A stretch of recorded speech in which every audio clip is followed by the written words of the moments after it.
Shane, welcome to Strategy Simplified. We're really excited to have you on the podcast today. And number one, we need to just get to know you. So can you share a little bit about your background?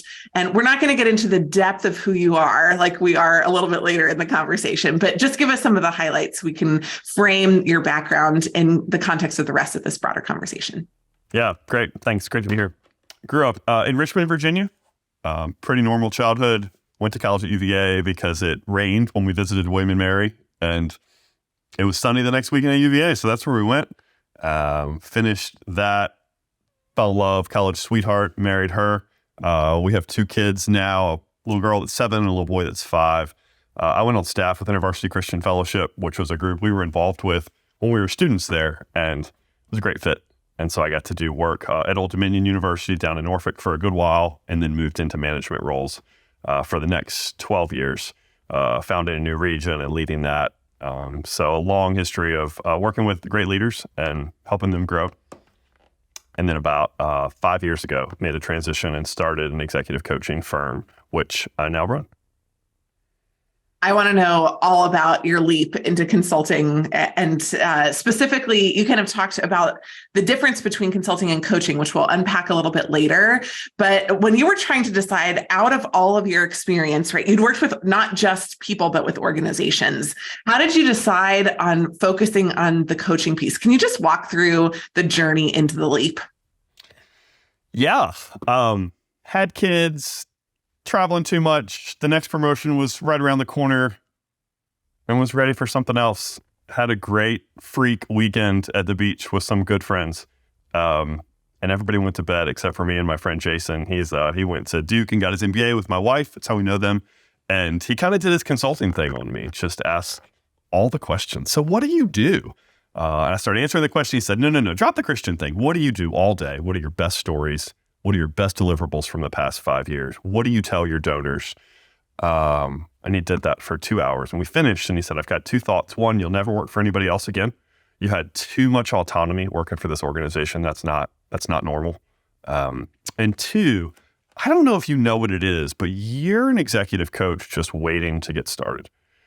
I'd never heard of it before. I was, had moved up a couple of levels, but I was nowhere near the senior level that would be hiring those types of folks. I think this was 17 or 18, we had this conversation. And he said to me, Shane, it sounds like you've spent 18 years in 4 different roles, and you've fashioned your week so that at least 20 hours of every week was you sitting across the table from a talented leader, helping them be better at their job.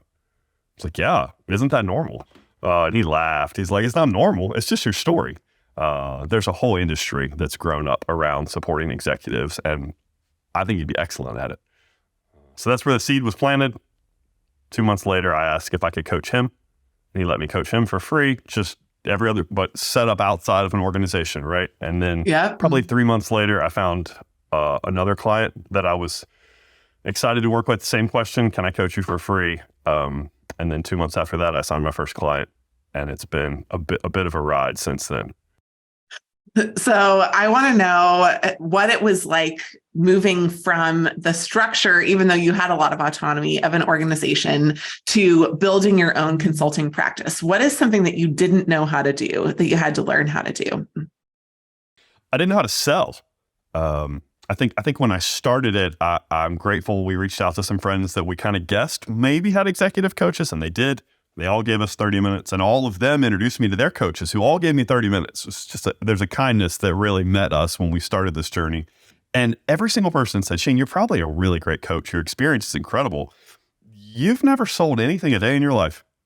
You got to figure that piece out. And that's really what made this possible. That consistent response from 3 different total strangers after hearing my story for 30 minutes. So I put my face down and studied selling for almost 2 years.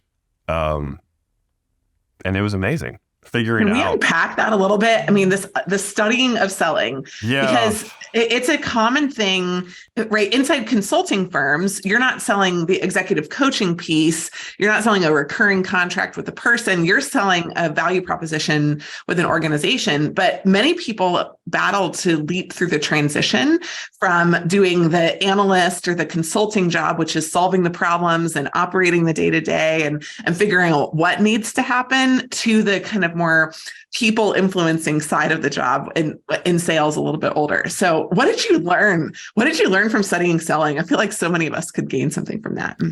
Yeah, what my major takeaway was, you have to figure out how you sell best. There's no right way to sell. There's just a right way for you. And I'm lean introverted. I like deep conversations. I don't like surface level conversations. I'm not very good at them. But I kept reading books and I kept learning. And I finally read the right language that helped me realize my problem was I'm really good at delivering value. And I think that's how people hire people, right? Like, I get on sales calls with folk and they're trying to figure out if we're the right fit. They're asking all these exploratory questions, but they're not delivering any value. Super confusing to me. I don't understand that type of sale. And what I learned through my process was just to deliver value. So when I hop on a call, usually with a referral, my business is almost entirely based on referrals. I get through 3 minutes of pleasantries and I just start coaching. I just ask, so why are we on the call today? And it just goes where it goes. And they get to experience value. They get a phone call with coaching. And if they love it, they want more. And if they don't, we're probably not a good fit. But I learned to move quickly to delivering value rather than trying to sell, like trying to pitch, trying to close. I was with somebody the other day who was in sales, great meeting in his office. And he's like, so what's your close? I was like, there's no close. Like, you just experienced who I am. And either you'll call me next week or you won't. Either one is fine.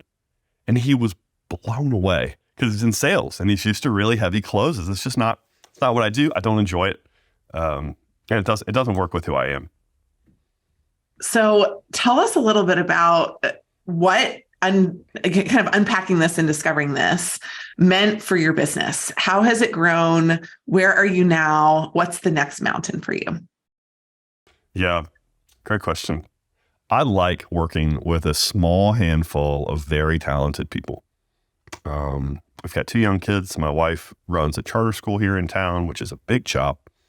And I didn't want crazy hours, right? I didn't step into this for that. And so one of the first things that my coach helped me understand was, what type of business do I want to build? And eventually we came up with this idea that I always want to work with between 8 and 12 clients. That's the right number for me. I love high attention. I love being in touch with people. I love text between phone calls about questions, but that was the right range for me. What she figured out was, once I got 12 and went to the 13th, that's when I had to raise my prices. And so that's what I've done for 3 years. Pretty big jumps. As long as there are 12 people I'm working with, when the 13th is ready for a proposal, there's a pretty big markup. And then I keep working with the 12. They get 6 months at the old rate. Obviously, they're people that I've been working with for a long time. That's worked really well for me. It's allowed my business to grow. I've been surprised that the higher price points get me into better rooms. I didn't know that. I came from the nonprofit world. I thought the rates were already reasonably high. And so now to hear from people, oh, that's really reasonable, is not the answer I expect. But I'm starting to get it more and more with some of the rooms that I'm getting into and some of the people that I'm getting to meet. Shane, we have you on the podcast for a couple of different reasons today. One, because I just think that you have a really interesting business story, and we love to highlight business stories. So I feel like we're getting some great insights here. But another is that you and I had a conversation at the end of last year about the difference between coaching and consulting. And I'm imagining it's probably a part of your narrative when you're explaining to people who work with both in their businesses what the difference is. So can you explain just a little bit about how you talk your people through what the difference is between what you do and what they might experience with consultants? Because I think that would help our audience understand it a little bit more. Yeah. Well, I'm not stepping on toes. I appreciate the name of your company here. My general answer is consulting has to do with transferring knowledge about something from one person to another in a setting that looks a lot like a one-on-one conversation often. Coaching has to do with drawing things out of people. So I coach people in every industry you can come up with. It is easier for me to coach people in pharmaceuticals because I know nothing about pharmaceuticals. And so anything that comes out on the call is going to come from my client. I actually have to be a little careful when I coach people that are in the nonprofit space because every once in a while, I have the answer for the problem that they're dealing with. And I've used the language probably since the call you and I had to be able to say, hey, just so you know, I'm putting on my consultant hat real quick because there's an answer to this question about how to do it well. But that's not generally what I do. Generally, what I do is drawing things out of people. My sense is I work with some really great leaders and they know all the things. They just have to find them. And I don't think they're in my head. I think they're inside of their head. I'm just trying to get it out of them. I love that. Can you talk, without obviously sharing names, just about the demographics and the type of leaders that you're working with? Like, are they executives? Do they own their own companies? Are they are they younger? Do they have families? Like, talk about some of the things that are the nature of who they are, and then also some of the conversations that you have that maybe surprised you from the beginning. I'm imagining, for example, and I don't know if this is true, so you debunk it if it's not, but that you thought originally these conversations were going to be about work and about growing in work and about kind of advancing in work. And maybe they weren't all about that. So anyhow, just share a little bit about who these people are, who these mystery 12 magical people are that get the privilege of working with you. Yeah, almost everybody comes to me with some kind of professional challenge. They just made a big move. They feel like they need to make a big move. They're stuck. And it goes deeper. You never quite know when it's going to happen. It could be the third call or the fifth call, but all of a sudden we're talking about their childhood and some kind of real serious thing that happened that is impacting the way they're leading professionally today. I enjoy helping people connect dots between who they are and how they're operating. I think that's a big missing component to the way that we think about developing leaders these days. Most of who my clients are people who are, they lean entrepreneurial. A number of them have smaller 1 or 2 people firms, and then a number of them have grown things that have 100 or 200 employees. But they almost always have a decent bit of autonomy. They're usually people who operate maybe with a board above them. I don't do as much. When I started, I was landing with some clients that were a little bit more in larger firms, and that hasn't lasted as well. I found that my sweet spot has more to do with people who are in charge, who are CEOs, usually smaller, privately held companies, and then a handful of executive directors that run things for nonprofits or foundations. And they bring all kinds of things. I have no idea what's going to happen. It's not a it's not a remedial type of coaching. It's certainly not an accountability relationship. Whatever we talk about in this call, 2 weeks later, we get through the pleasantries and I just say, January, what do you want to talk about? What do you want to talk about today? And people get to bring anything. And it's always a surprise what comes up. It could be a major personnel issue. It could be a big fight with a spouse. It could be, I heard about a school board the other day where somebody was trying to get fired and my client was right in the middle of it. And it's like, okay, that's what you needed today. I'm ready. Let's go. Tell me the story. And then I'm just trying to find out what's going on. Why are they stuck? Why are leaders that are this great stuck on something, and how can we get them out of it? How does somebody know when it's time to hire you? Yeah, it's almost entirely referrals, right? I don't do a lot of marketing in any way. Most of my referrals come from usually clients who are already working with me, and their referrals usually come to people that are close to them. Distant referrals don't work with me at all. Usually when clients are referred to me, they've already heard stories about me from their friend. And something will happen and my client will hear something and say, January, I think it's time to call Shane. And it's that simple. I'm not somebody who chases goals. I am drawn to transition. I'm really interested in change. And so when people are at moments of big change, that's usually when they get introduced to me. I love it. Tell me one thing that's a downside of your new world that you kind of didn't think would be there, right? I think sometimes the underbelly of things, and I'll give you an example for mine, maybe give you a little bit of time to think about this question, but actually a lack of structure was really hard for me because I didn't know when I was done. I didn't know how much was enough. And so my first couple of months now, I started working from home. It's been 15 years. I've had a role, a lot of autonomy, kind of as you've mentioned, but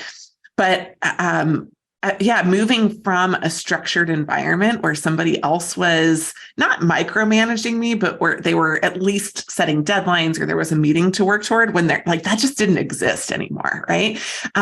And actually it was part of what drew me to it, because the lid was off. I could make 10x what I made before. I could do it in as little time as I wanted, but I just didn't know when I was finished. Like, could I get away with not working long nights? Could I get away with not working weekends? So I'm not saying that would be in all the same thing for you, but for me, that's often the downside that, when people say I'm drawn to entrepreneurship, I'm like, just be careful, because there's this boundary setting that you maybe didn't learn that you're either going to have to learn or it's going to break other parts of your life. Mm-hmm. Yep. That's entirely true for me. I don't, your mind gets going, right? Like when you build something that you love it. You love thinking about it. And so I'm building shutdown routines before I go pick my little girl up from school so that I'm not thinking about things. I'm ready to put my attention on her. The thing that came up when you started the question had to do with trying to be too much for everybody. I think when I worked for a larger organization, I knew all the people to send people to, right? When we got too far towards HR, quick introduction, right? Now it's trickier. I kind of like being the guy with the answers. And so it took a couple of years to recognize I play an attorney sometimes on these calls, and that's a problem. So kind of building my own set of referrals, knowing, we're outside of the bounds of what I'm really great at. Let me introduce you to somebody who I think can help you. And I found that that's super normal. All of my clients, whenever they run into a problem, their first thought is, who can help me with this? And I grew up in a middle-class background where we learned, how can you do stuff without paying people, right? Like that's been a shift that's been happening for me. So that was one of the things that I noticed pretty early on. Well, shifting from your own learnings and some of the challenges, which, by the way, I think that's super insightful, and a challenge that consultants have too, because they always want to sell some more work, right? But then, and we know that given enough time and resources, like we're good at sourcing the problem. And so, but how do you underpromise and overdeliver when you get paid to overpromise and underdeliver sometimes, right? Ultimately, like it kind of comes down to the dollars and cents of that. So there's some boundary setting and some maturity that comes in. But my other question is not about you, but about your the folks that you work with, right? Like, what's a mistake that a lot of these young executives make that you either help them avoid as they're about to make it, or you help them unwind after they've made it, or you help them repattern, something that they're kind of making? Yeah, so almost all of my clients fit two adjectives. One is talented, which is not a surprise. The other is kind. And I find that kind and talented people end up saying yes to too many things. They're often not chasing just more money. They're often chasing more impact. They're often thinking, oh, there's another opportunity for me to take care of somebody. I'd love to do that.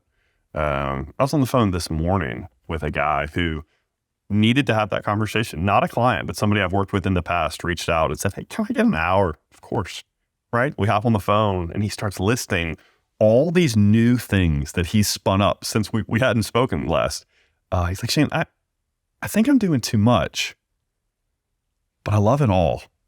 I love people that have that many ideas, that are so interested in solving real problems in this world, that they need help recognizing what are the big ones, and what are the ones that they're so well suited to solve, and what are ones that they just said yes to because they're kind and they're talented and they're probably the best person in the room to solve that problem. It's not actually what makes their heart beat. It's not what they want to be known for 20 years from now. I know enough of his story to know that he needed to have 2 conversations with one person that he's very close to, and he was hesitating to have them. And so I basically just spoke his words out loud for him. And he was able to say, yeah, that's the phone call I need to make. So I don't know if he's made it yet, but I hope he'll set a meeting pretty soon. Because we have these, so often people have relationships that intermingle, right? I think in my prior life, I was used to having relationships that kind of ran in one direction. And now I'm finding that friends and work and church and the neighborhood, like they all kind of run together at some point. And I love that. I love having an integrated life, but it does create some challenges when you have that level of partnership with people. Mm-hmm. And that's what happened in this. We were trying to talk about a business opportunity, but there was a relationship thing going on that he was nervous about, just scared to say it out loud. So that's the kind of stuff that I love to help people uncover. I love it. Now, as you've been talking, I feel like I can't picture the age of your clients. And that might be because they're 20, 30, 40, and 50. But like, how old are these people that you're working with, these kind and talented people that are leading organizations, right? Or have some kind of autonomy where they are? Are they like 50 and 60? Are they kind of, in that age group? Or just tell me a little bit more about who these folks are. Yeah. Almost all of my clients are between their late 30s and their early 50s. So I'm 42, I'll be 43 in a couple of weeks. And there's kind of a range on either side of that, it feels like. Most of my clients have kids still at home. That's a big part of the conversation. I think when I started this, the coaching industry tells you to get paid up front, either 6 or 12 months at a time, and it helps people be committed, right? But the reality is it just helps your cash flow to get all that money up front. What that did for me was it made me play with older people. Like I had more and more clients who just had more assets, more ability to write checks of that nature.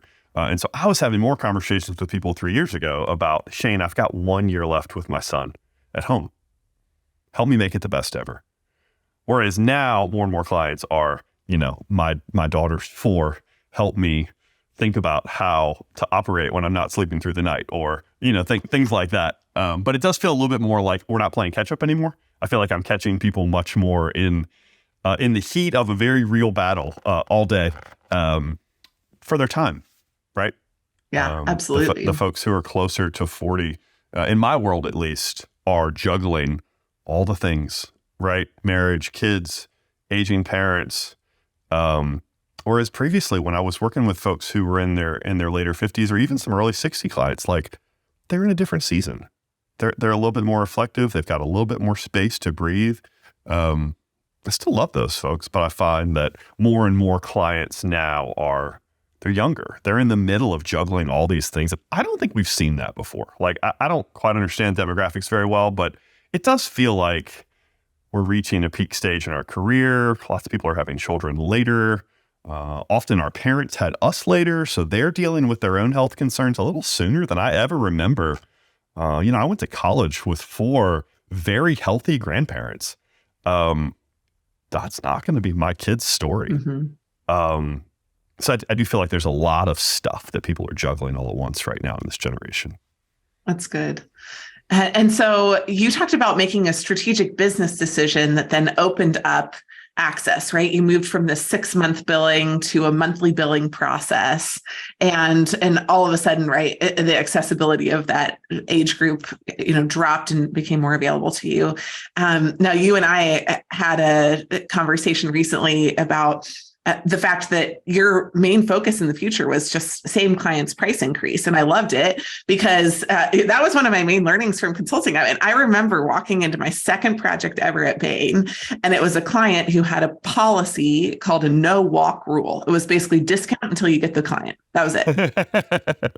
Yep. Right. And we came in and we were like, we We get that you studied economics and that there is this pricing elasticity. And if you reduce your price, you're going to get more clients. It's just that you don't always get more profit that way. And you definitely don't build the business that you want. And so we made a proposal to them that they actually stop discounting at all. And they almost fell off their boardroom chairs, but we ran some analysis for them. It was helpful to have the analysis in our back pocket, and little whippersnappers trying to change, a 40-year business practice.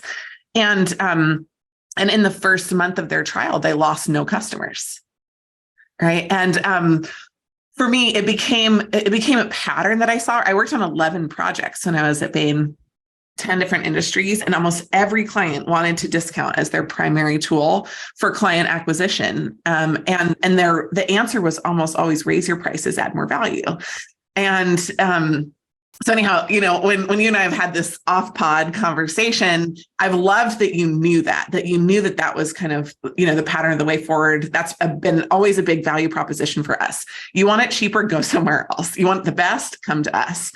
And that's how I've built this organization. It's one of our core values and one of the ways that we focus on delivering. But we also talked about how there is something about growing volume that you have to think about too, right?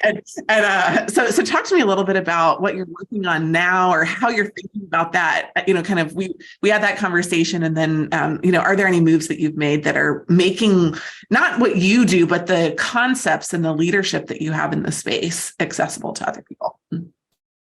Coaching is a wild space. What coaching was pre-COVID looked a lot like coaching looked in the 50s. Right. It exploded, and now it's a wild industry. And because of doing it and exposure to people, I get into lots of conversations with folk that are just a little earlier in their career, right? 25, 30, maybe 35. Or what I'm doing is it's just not accessible to them yet. They're not going to make the choices to hire me. But I found that it's really hard to tell, right? Like, who are the coaches that can help you? And I know lots of people in the industry, and I love to send referrals, but I did realize that it wasn't a sales issue. It wasn't that I wasn't helpful to them, right? Like, I love having these calls. I love getting in DMs with people on LinkedIn and just tell me what's going on. What are you thinking? I love it when people have thoughts based on one of my posts and want to ask me some questions. But I kind of got tired of only being able to help them for a little bit, right? Because they weren't going to be clients, and there's a reality there with my time.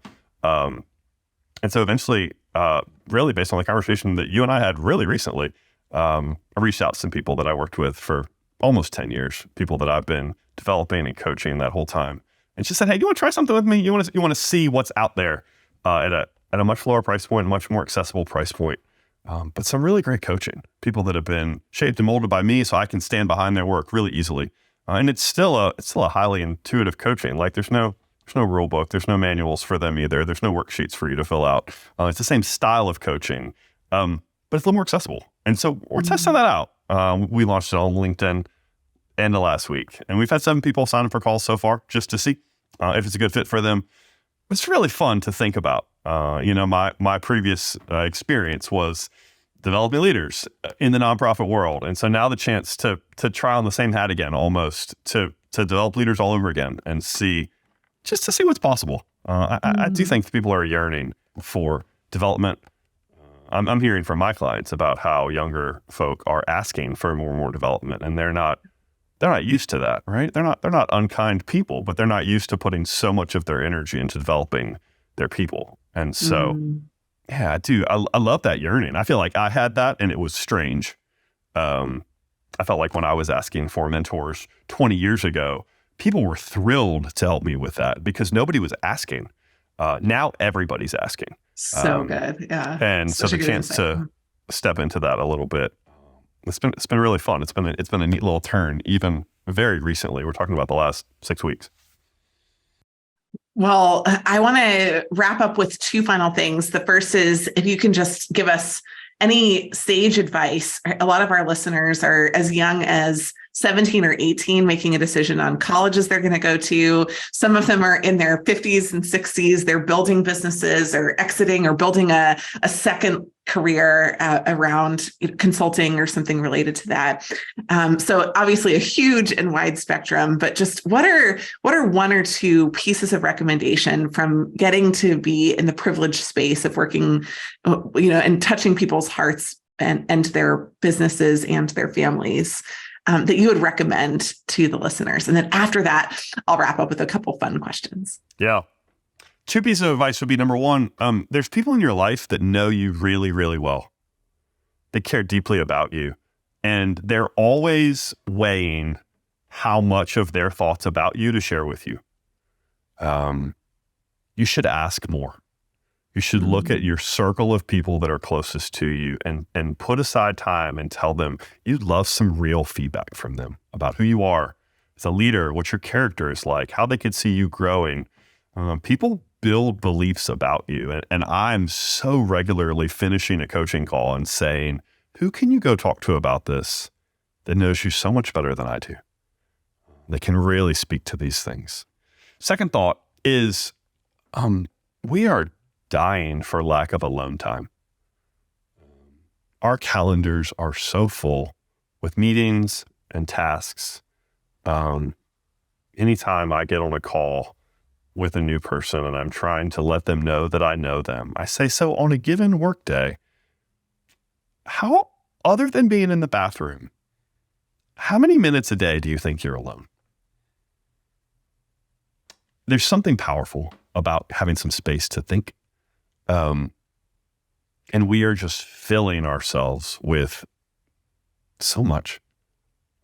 I'm a huge podcast fan, and I'm regularly asking clients to not listen to podcasts for a week, to keep taking their walks, but to leave their AirPods and their phones at home. Just see what happens. I remember walking around as a 20-year-old without things in my ears. That was normal, to just have space to think. We need that more and more than ever. I love it. Well, let me wrap up by asking just a few fun questions. So the first one is either your favorite game from childhood or the favorite game that you're playing with your kids right now. It can be an imaginary game that you made up or a game that all of us would know. Answer however you want. I love it. So the big turn in our house, ours are 5 and 7, and we did Ticket to Ride Junior for a number of years.